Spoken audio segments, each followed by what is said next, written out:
चलो अपन नेक्स्ट देखते हैं अपने मार्च 24 का इंटरनेशनल। पहले नेशनल देखा, देखो उसमें लास्ट में वो रिवीजन जब कराया था तो वो एक वो राष्ट्रपति का जो आर्टिकल है ना वो गलत हो गया। ये 123 तो वो ऑर्डिनेंस है, ठीक है। मैं बात करता हूँ 143 की, परामर्शी है, ठीक है, परामर्शी जो क्षेत्राधिकार है वो, ठीक। ये उसमें करेक्शन कर लो, 123 नहीं 143 है, क्लोज था, इसमें थोड़ा कन्फ्यूजन हो गया बस। आ जाओ नेक्स्ट अपन देखते हैं नेशनल, नेशनल इंटरनेशनल मार्च 2024 का। सबसे पहली न्यूज़ है अपने भारत पाक। तो इसमें भारत पाकिस्तान में क्या सूचियों का आदान प्रदान होता है।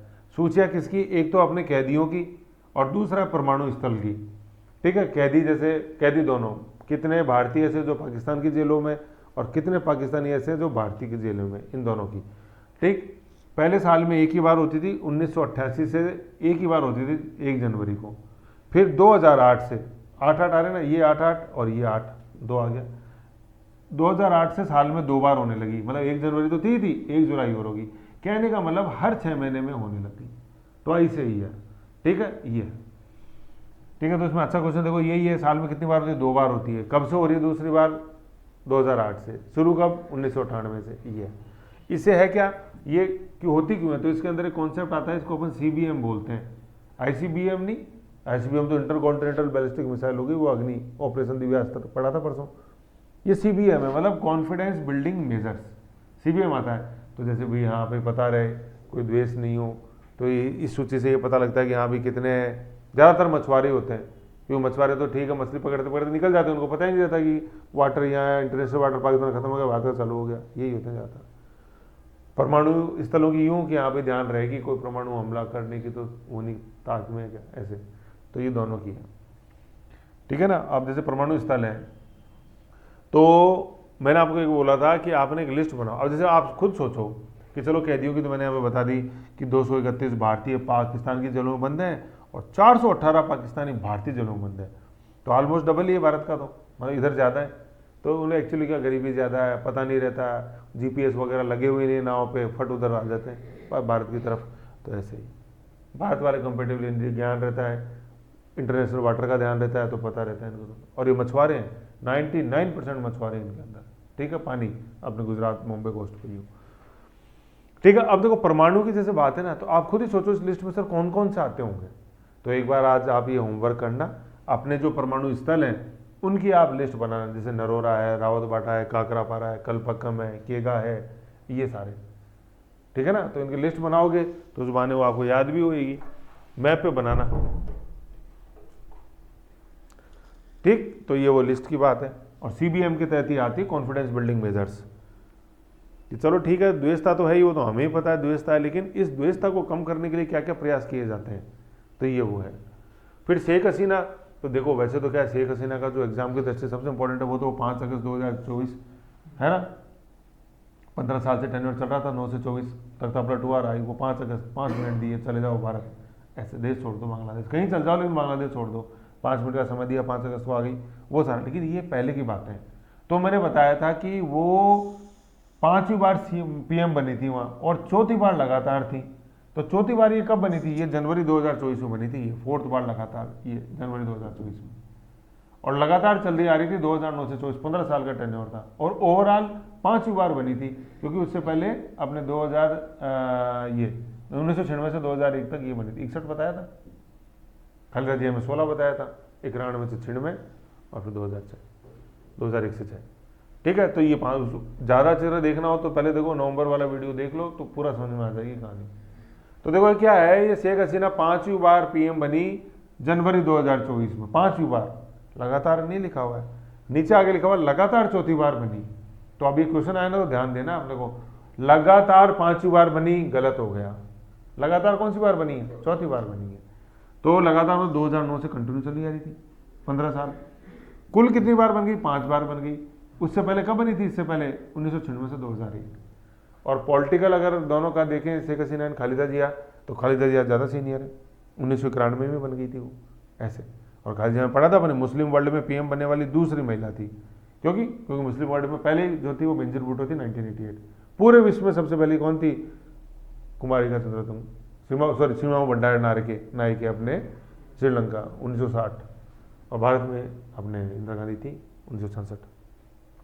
ये बताया हुआ है ना, ये 3-4 बार मैं 3-4 नेशनल के अंदर या इंटरनेशनल के अंदर आया, तो उनको देखो तभी लिंक रहेगी चीज़ें। 2024 के अंदर ये 12वां संसदीय चुनाव था बांग्लादेश में। बांग्लादेश में कुल 350 सीटें हैं, 300 पे मतदान हुआ, 50 सीटें वहाँ के रिजर्व रहती हैं। किसके लिए? महिलाओं के लिए। और उन सीटों पे चुनाव नहीं होता, मनोनयन होता है।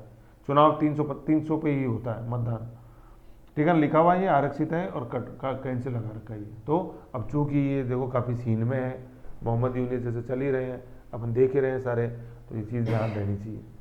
टोटल 350, 365 नहीं है, 350, उसमें 300 पे चुनाव, 50 महिलाओं के लिए आरक्षित। अपन तो देखो 1/3 सीटों की बात कर रहे हैं कि इस पर करेंगे अपना ये जो नारी वंदन अभी विधेयक आया, पढ़ेंगे अपन, ठीक है ना। 1/3 वहाँ तो देखो कितना आगे चला हुआ निकल के आरक्षित पूरा। अपन अब सोच रहे हैं वहाँ कब से। तो इसलिए आप देखो फ्लॉड डेमोक्रेसी वाला नहीं पढ़ा था कल अपन ने इंडेक्स, 2 स्पून लोकतंत्र, तो उसमें था पार्टिसिपेटेड डेमोक्रेसी क्या है, ये है पार्टिसिपेटेड डेमोक्रेसी। अपन तो आज़ादी के 75 साल बाद जाग रहे हैं कि यार महिलाओं को दो, इनके पास मतलब 71 में आज़ाद हुआ और शायद 83 से ये प्रोविजन है वहाँ, देख लो आप। खैर जो भी है, तो शेख हसीना का ये अपन ने पढ़ा। फिर इसमें 5 अगस्त 2024 आप तारीख लिख लो, जिस दिन तख्ता पलट हुआ और भारत में उन्होंने शरण ली, ठीक है। 5 अगस्त 2024 बहुत इंपॉर्टेंट तारीख है। जैसे अभी ऊपर पढ़ा था ना अपन ने 2 सितंबर 2023, दोनों आंखों से सितम देखो भैया सूरज के, क्या आदित्य मिशन, ऐसे क्लू से याद रखा करो।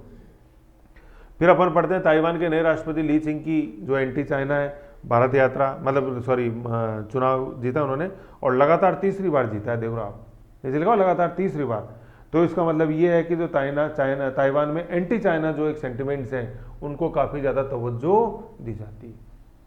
अब मैप खोल लो और ताइवान देख लो और हांगकांग देख लो। अपन ऊपर से दक्षिण में चलोगे, उत्तर से दक्षिण आओगे, ठीक है, तो हांगकांग दिख गया। और उसके ऊपर मतलब इधर द्वीप के रूप में जैसे देख लो, ताइवान राजधानी है ताइपे, द्वीपीय राष्ट्र है, मतलब एटोनोमस है, अब उसको चाइना अपनी टेरिटरी मानता है। मिल गया ताइवान, ताइपे राजधानी,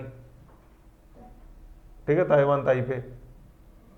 और इधर अपन जैसे देख ही रहे हैं हांगकांग, इधर देखो चीन के मेन बंदरगाह पे, कैंटन बंदरगाह हांगकांग।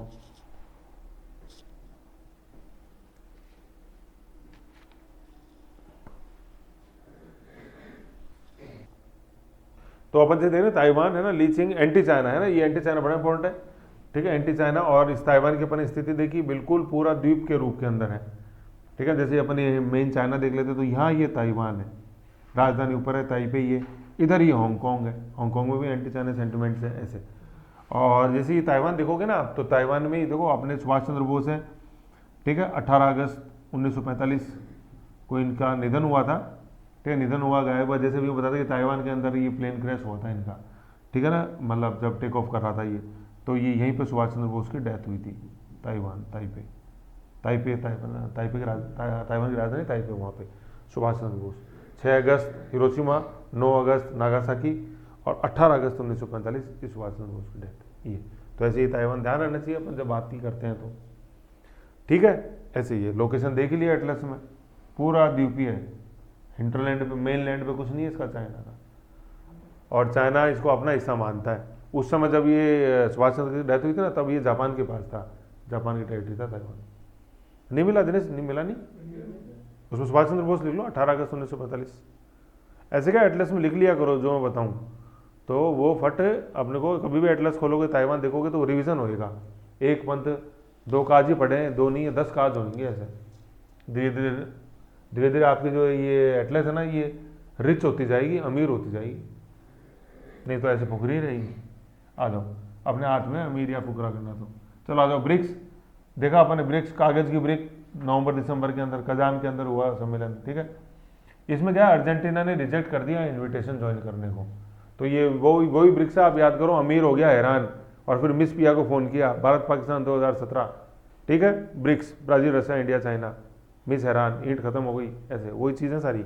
तो अर्जेंटीना ने मना कर दिया ज्वाइन करने से। अर्जेंटीना क्या कहना था कि ये ब्रिक्स जो है ना, देश जो है ना, ये लेफ्ट नेशन को दर्शाते हैं, वामपंथी विचारधारा को, खास तौर पे रशिया और चाइना। ब्राज़ील का इतना लेना देना नहीं है लेफ्टिज्म से, इंडिया का भी इतना नहीं है, है ना। लेकिन ये इनका मानना है ऐसा, क्योंकि दो सर्वोच्च नेता वही है, संस्थापक सदस्य, मेंबर ऑफ 5, तो पहले 5 ही थे ब्रिक्स, है ना, फिर बाद में जब जुड़े तब ये आए, तो ये चीज़ इसमें है। फिर सऊदी अरब इस पर विचार कर रहा है, समझ गए, ये ऐसे अपन को ध्यान में रखना है। ब्रिक्स की जो अपन जब सारा पढ़ें तो ये इसके अंदर मेंबर है। तो अर्जेंटीना और सऊदी अरब ने अभी तक इसकी जो मेंबरशिप है स्वीकार नहीं करी है, ठीक है, और अभी तक भी नहीं करी है। आज अपन दिसंबर 2024 में बात कर रहे हैं, अभी तक भी नहीं करी है अर्जेंटीना और अपने सऊदी अरब, ठीक है ना। सऊदी अरब का ये कहना है, सऊदी अरब को क्या चाहिए भाई, अर्जेंटीना तो समझ में आ गया, सऊदी अरब जो कहना मानता है वो यूएसए का कहना मानता है। और इसके अंदर कौन है, इसके अंदर ये रसिया और चाइना है, जो दोनों यूएसए का एंटी है, ठीक है। तो इसमें यहाँ पे लिख लो बराबर, सऊदी अरब तो यूएसए और नॉट इक्वल टू रसिया और चाइना, इनके साथ इशू हुई है। भारत जो है, भारत तो भाई नॉन अलाइंड नेशन है, सबके दोस्त हैं हम तो, ना किसी से बैर, ना किसी से दोस्ती, ना किसी से दुश्मनी, ठीक है। तो ये अपन को ध्यान में रखना है, ओके। और फिर जो अपन ने 2 बार पढ़े ये ब्रिक्स सम्मेलन, तो ब्रिक्स हुआ आया ही कि हो गए पिया हैरान, मिस पिया, तो मिस से जो नए नए जुड़े ना, देखो उसमें क्या, मिस से मिस्र, पिया से है इथोपिया, और मिस पिया, और वो इधर था वो अपने अमीर हैरान, तो अमीर से क्या है यूएई, यूनाइटेड अरब अमीरात, और हैरान से क्या है ईरान। ये जो जुड़े हुए हैं ये नए जुड़े हुए हैं जुलाई 24 के अंदर, इन्होंने यस कर दिया। अब देखो कितना गहरा क्वेश्चन ये बन जाता है, यूएई तो जुड़ गया इधर, वो क्ल्यू ये था, ईंट खत्म हो गई, अमीर हो गया हैरान, तो अमीर से अमीरात, हैरान से ईरान, और हैरान होकर उसने मिस पिया को फ़ोन किया, तो मिस से है मिस्र और पिया है इथोपिया, ऐसे इन दोनों ने मना कर दिया, अर्जेंटीना और सऊदी अरब। अब देखो यूएई हाँ कर रहा है और यूएई के बगल में जो है सऊदी अरब वो ना कर रहा है, तो डिपेंड करता है तुम्हारा रिमोट कंट्रोल किसके पास है, ठीक है। तो ये अपने सारी चीज़ें हैं, ऐसे इसको ध्यान में रखना है। फिर अपन बात करते हैं डेनमार्क की। तो डेनमार्क के देखो वैसे तो अभी राजा के रूप में प्रिंस फ्रेडरिक हुए, लेकिन अब जैसे डेनमार्क कभी भी सीन में आ जाता है तो 2-3 चीज़ें ध्यान रखा करो। एक तो इसमें लिखा करो ये ग्रीनलैंड है ना, ग्रीनलैंड क्या ऐसी एक टेरिटरी है जो जियोग्राफिकली अपन देखते हैं तो नॉर्थ अमेरिका में आती है, ठीक है, लेकिन इसके ऊपर जो कंट्रोल है पॉलिटिकल का वो डेनमार्क का है, मतलब यूरोप का देश है जो इसके ऊपर कंट्रोल रखता है। एक बार डेनमार्क वर्ल्ड का मैप खोलो आप, उसमें आप डेनमार्क देखो, पहले तो उसकी राजधानी लिखी रहेगी कैलेंटिनाओ लिखा हुआ है, और उसके नीचे ब्रैकेट में देखो क्या लिखा हुआ है, ग्रीनलैंड के मैप में देखो, मैप में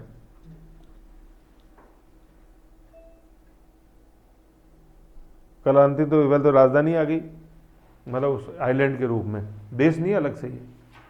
और ब्रैकेट में क्या लिखा हुआ है, डेनमार्क, तो ये डेनमार्क का कंट्रोल है इसके ऊपर। और वैसे अपन जैसे देखते हैं वर्ल्ड के मैप में देखो इसको, है ना, और वैसे अपन जैसे देखते हैं वर्ल्ड के मैप में देखो, वैसे देखते हैं तो नॉर्थ अमेरिका के पास में पड़ता है, तो यूँ लगता है कि यार नॉर्थ अमेरिका का है, नहीं, यूरोप का है ये, डेनमार्क का कंट्रोल है। अब आप देखो ग्रीनलैंड में जो कलर भरा हुआ है ना आपकी एटलस में, ब्लू भरा हुआ, डेनमार्क में देखो क्या कलर भरा हुआ है, इधर देखो बाल्टिक सी के नीचे, नॉर्दर्न सी के बगल में डेनमार्क। यूरोप में देखो डेनमार्क में क्या कलर भरा हुआ है, ऊपर जाओ ना, मतलब पेरिस से ऊपर जर्मनी, फिर जर्मनी के बगल में देखो, जर्मनी और पोलैंड के बगल में देखो समुद्र के किनारे सींग सा निकला हुआ होगा, डेनमार्क नहीं मिला है। मैप स्टडी तो क्या करो, ऐसे क्या करते हो, जर्मनी जाओ, जर्मनी से ऊपर पोलैंड जाओ, और जर्मनी और पोलैंड के बिल्कुल किनारे पे, इधर पश्चिमी किनारे पे, समुद्र के किनारे है। हाँ, कोपेनहेगन राजधानी है डेनमार्क की, सेम है कलर, क्या है, और उसमें ग्रीनलैंड में थोड़ा सा और जूम करके देखो उसमें, है ना, क्या हो सकता है जैसे कहीं वो दूसरा कलर दिख रहा हो, बाकी ये सेम भरा रहता है इनके अंदर, और ये डेनमार्क की टेरिटरी है ना। चलो कलर अगर नहीं मिल रहा है बाई चांस ठीक हो सकता है, लेकिन ये टेरिटरी डेनमार्क की है। उधर ग्रीनलैंड में देखो ब्रैकेट में क्या लिखा हुआ है, देखो गगन, वर्ल्ड के मैप में देखो ग्रीनलैंड के ब्रैकेट में क्या लिखा है, बस वो आपने मैप अलग अलग देख लिए दोनों, सेम मैप में देखो ना, मैं वो कह रहा हूँ सेम मैप देखो, ऐसे पेज चेंज मत करो, सेम पे सेम मिलेगा। मतलब ये कोडिफिकेशन होता है कार्टोग्राफी में, किसी देश की टेरिटरी तो उसमें कलर सेम भरा जाएगा, अलग अलग नहीं। तो मतलब क्या इजी हो जाता है उससे। जैसे अपने चित्तौड़गढ़ में देख लो, है इधर देखोगे चित्तौड़गढ़, देखो ये मैप है राजस्थान का, ये चित्तौड़गढ़ है और चित्तौड़गढ़ का अपेंडिक्स इधर है। अब ये रावत बाटा जो है इधर अपेंडिक्स में है, तो कलर दिख रहा है ना। अब दुनिया बोलती है रावत बाटा कोटा में, कोटा में नहीं है, जोग्राफिकल रूप से वो नज़दीक है, लेकिन ये चित्तौड़गढ़ की टेरिटरी दोनों ही अपेंडिक्स है। ऐसे रावत बाटा का अपन इसे देखते हैं, ठीक है ना। तो डेनमार्क में आए तो ये ध्यान रखो। और फिर मिल्क प्रोडक्शन में जाना माना चीज़ है, हॉलिस्टीन और सेल्सविक, इसी की दो टेरिटरियाँ हैं, हॉलिस्टीन एंड सेल्सविक। हॉलिस्टीन गाय जो अपने आती है वो डेनमार्क से अपन लेते हैं, मतलब पहले ली थी, अब तो अपन खुद यूज लेते हैं हॉलिस्टीन, ठीक है। फिर अपन जैसे चंद्रमा की एक बात है, चंद्रमा पे सॉफ्ट लैंडिंग करने वाले टोटल 5 देश हो गए, अपन भी हो उसके अंदर, अपने दोनों, अपने चाइना जापान वो दोनों भी हैं इसके अंदर, और रशिया, यूएसए रशिया तो ये तो शुरू से ही थे। नए जो कदम बढ़ाए वो चाइना ने बढ़ाए हैं, इंडिया ने, और जो लेटेस्ट अपन देखते हैं वो जापान ने, ऐसे, ठीक है ना। अब जैसे जापान आ जाए तो जापान का यार है ये तानेगाशिमा द्वीप है ना, ये दक्षिणतम द्वीप है। तो जब भी जैसे आ जाए तो इसमें भाई दक्षिणतम क्यों, क्योंकि मैंने एक आपको अगस्त में बताया था कि ये इक्वेटर है, इक्वेटर वो कबूतर की कहानी सुनाई थी मैंने। तो हर देश जितना इक्वेटर के नज़दीक आ सकता है अपनी हैसियत से उतना नज़दीक आने की कोशिश करता है। तो अपना श्रीहरिकोटा में जापान का दक्षिणतम है, तो दक्षिण जैसे जापान का कभी द्वीप की बात आ जाए तो हमेशा रिवीजन करो, मतलब ये छोटा है, फिर ये द्वीप बड़ा है, फिर ये दो छोटे छोटे हैं। तो जो बड़ा है उसका नाम छोटा है होक्काइडो, हुंचू हुंचू हुंचू, सबसे पहले हुंचू हुंचू छोटा नाम, फिर होक्काइडो होक्काइडो हुंचू होक्काइडो, फिर शिकोकू और क्यूशू। क्यूशू द्वीप के नीचे है तंसाई, तेनकाशिमा, तानेगाशिमा द्वीप, हिरोशिमा नागासाकी शिमा आ रहा, तानेगाशिमा ये लॉन्च स्टेशन है, इक्वेटर के नज़दीक है। मतलब नज़दीक इन द सेंस हुंचू तो नज़दीक ही है यार, एक तो हुंचू में जाके बना था, उससे इससे नीचे आ ही नहीं सकता। अपने हुंचू होक्काइडो शिकोकू और क्यूशू तो नीचे आ ही नहीं सकता, फिर चाइना की टेरिटरी चालू हो जाती है, ऐसे तो नहीं आगे नहीं, ताइवान आज अपने पास है नहीं, ऐसे है ये अपनों को, है ना। तो कभी भी यूँ चीज़ें आ जाए तो कुछ अलग से सोचा करो, ये ब्लैक एंड व्हाइट तो हर कोई देखेगा, थोड़ा दिमाग लगाओ कि हाँ यार इसके बारे में और क्या क्या चीज़ें सर ने बताई। एटलस खोलो, वहाँ दिखेंगी। लेक बीवा झील मैंने बताई थी अपने होक्काइडो द्वीप पे, हुंचू पे, बीच वाले पे, होक्काइडो हुंचू, हुंचू पे बीवा झील, ऐसे सारे स्टेशन देखे थे, रुचि है। आ जाओ फिर नेक्स्ट देखते हैं, फ्रांस के राष्ट्रपति पीआर मैक्रा, इनकी भारत यात्रा थी, और भारत यात्रा से ज़्यादा इंपॉर्टेंट जयपुर में रोड शो में थे मोदी के साथ, ठीक है, जनवरी के अंदर मैक्रो। तो चीफ गेस्ट कब थे ये, अपने जो रिपब्लिक डे 26 जनवरी को आता है, 15 अगस्त को इंडिपेंडेंस डे बनाते हैं, स्वतंत्रता दिवस, 26 जनवरी को गणतंत्र दिवस मनाते हैं, रिपब्लिक डे। इस दिन अपन रिपब्लिक बने थे, मतलब अपना संविधान लागू हुआ था, ठीक है ना। और रिपब्लिक का मतलब होता है कि जो हेड ऑफ द स्टेट है वो इलेक्टेड होएगा, वो वंशानुगत नहीं होएगा। ब्रिटेन जो है डेमोक्रेटिक है लेकिन रिपब्लिक नहीं है, क्योंकि वो हेड ऑफ द स्टेट जो है किंग चार्ल्स III वो वंशानुगत है, एलिजाबेथ के फैमिली से निकल रहे हैं। तो चीफ गेस्ट थे 26 जनवरी पे, ठीक है। ये 75वीं रिपब्लिक डे परेड थी, आज़ादी का अमृत महोत्सव बना रहे हैं, 75 तो हो गया। ये फ्रांस के 6ठे राष्ट्रपति हैं जो कि ऐसे रिपब्लिक डे को जिन्होंने सुशोभित चीफ गेस्ट के रूप में किया।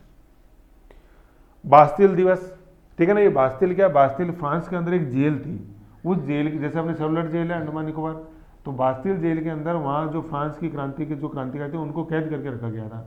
तो 14 जुलाई को वो क्रांतिकारी वहाँ से निकल के फरार हो गए थे। तो क्रांति का बुगुल बजा था ये एक तरह से, ठीक है, 14 जुलाई 1798, ठीक है,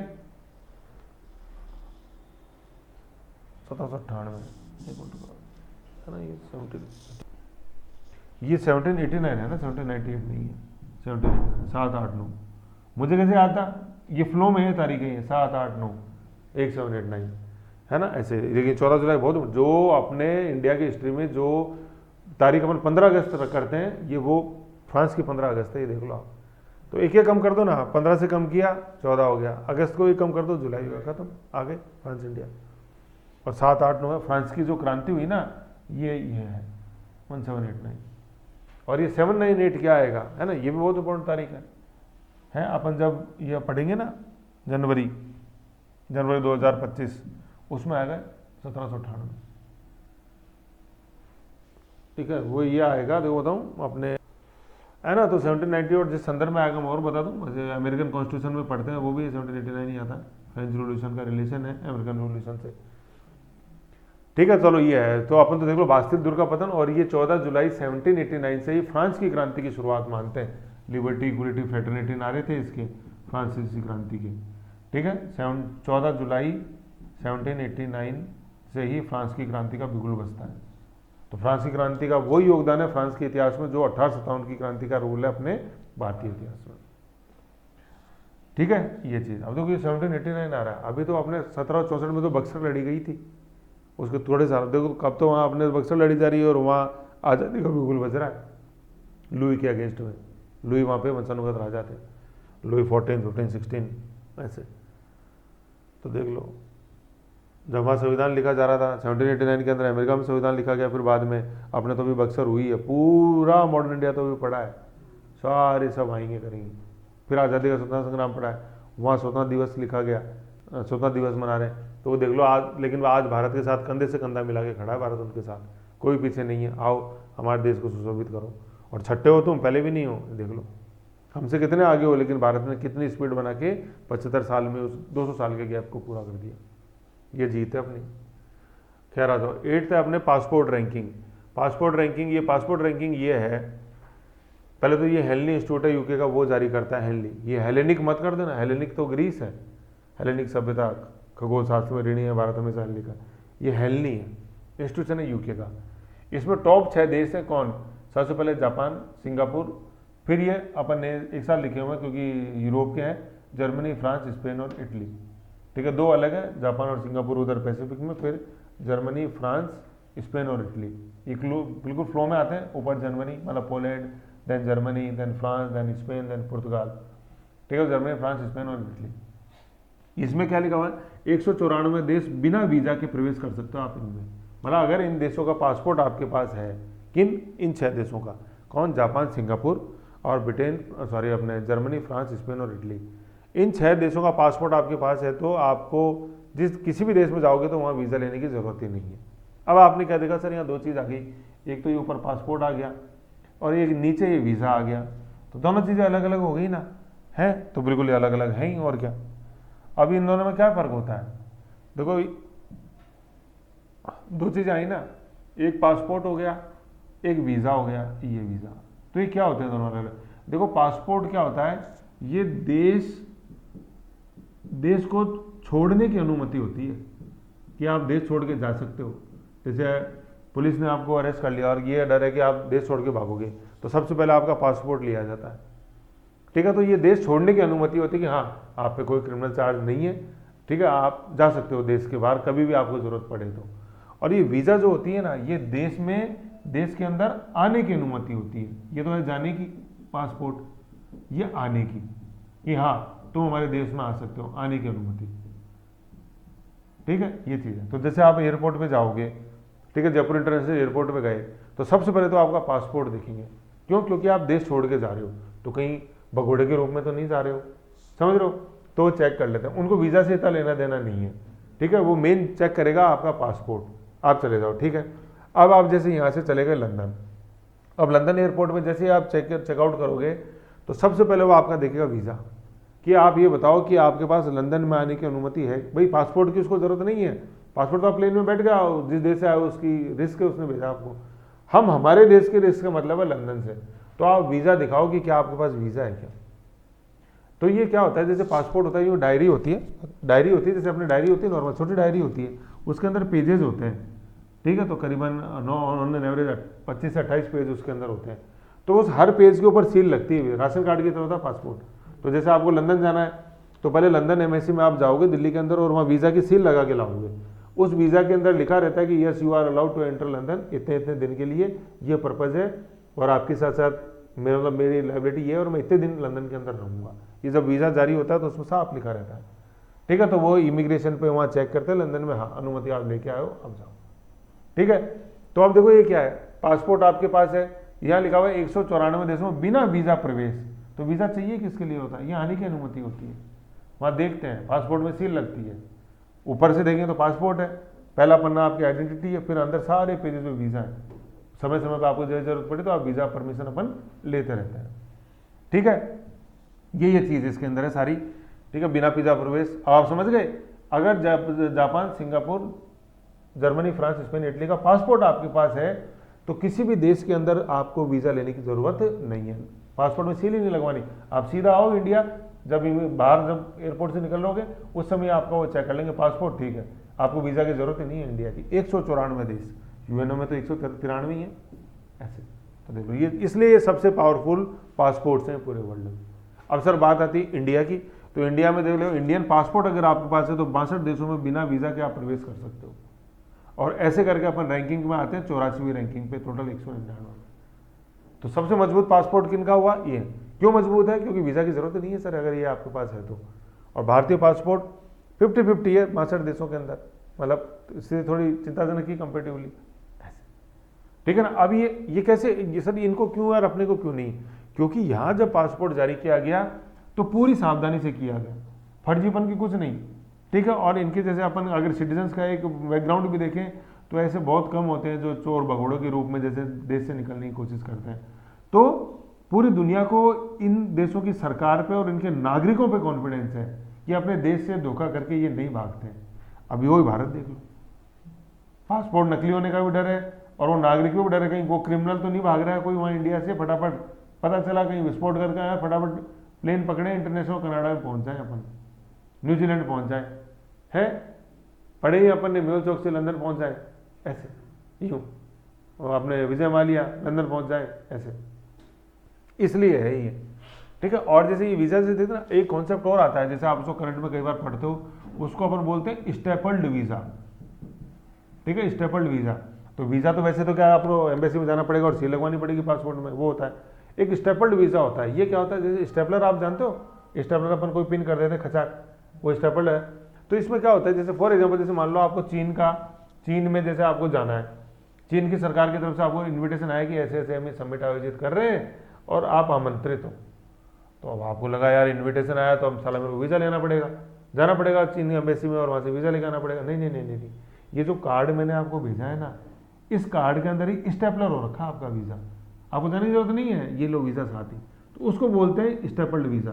तो इन्विटेशन के साथ ही जब वीज़ा दे देता है कोई देश, इन्विटेशन कार्ड आया है ना उसके साथ ही, चाइना के अंदर शादी है आया, ठीक है, जैसे मान लो आपको इन्विटेशन आया चाइना में शादी का, असुर वीज़ा, वो कार्ड में स्टेपल्ड वीज़ा लगा हुआ है ऐसे। तो और ये चीन क्या करता है, अरुणाचल प्रदेश के जितने भी नागरिक हैं ना, तो उनको स्टेपल्ड वीज़ा जारी करता है चीन, कि अलग से लेने की जरूरत नहीं है तुम्हारे, ठीक है, मैंने इन्विटेशन भेजा, चाइना के अंदर ये सेरेमनी है, तुम आ जाओ, और साथ में वो स्टेपलर कर दिया वीज़ा। दिल्ली में नहीं जाने की जरूरत है, चाणक्यपुरी में एम्बेसी में जाओगे नहीं। तो ये स्टेपल्ड वीज़ा, मतलब पर में जो इन्विटेशन होता है उसके साथ स्टेपलर हुआ आता है वीज़ा, परमिशन उस देश की। भाई आपको चाइना में शादी है तो चाइना में तो अनुमति चाहिए ना अंदर घुसने की, दे रहा है ना, इन्विटेशन कार्ड के साथ ही लगा हुआ है ऐसे। जैसे कई शादी कार्ड आते हैं उसमें उनकी जो लोकेशन होती है वो एक वो या तो प्रिंट होती ज़्यादातर में पीछे, नहीं तो वो उसको छोटे से कार्ड में करके और उसको स्टेपलर कर देते हैं ऊपर।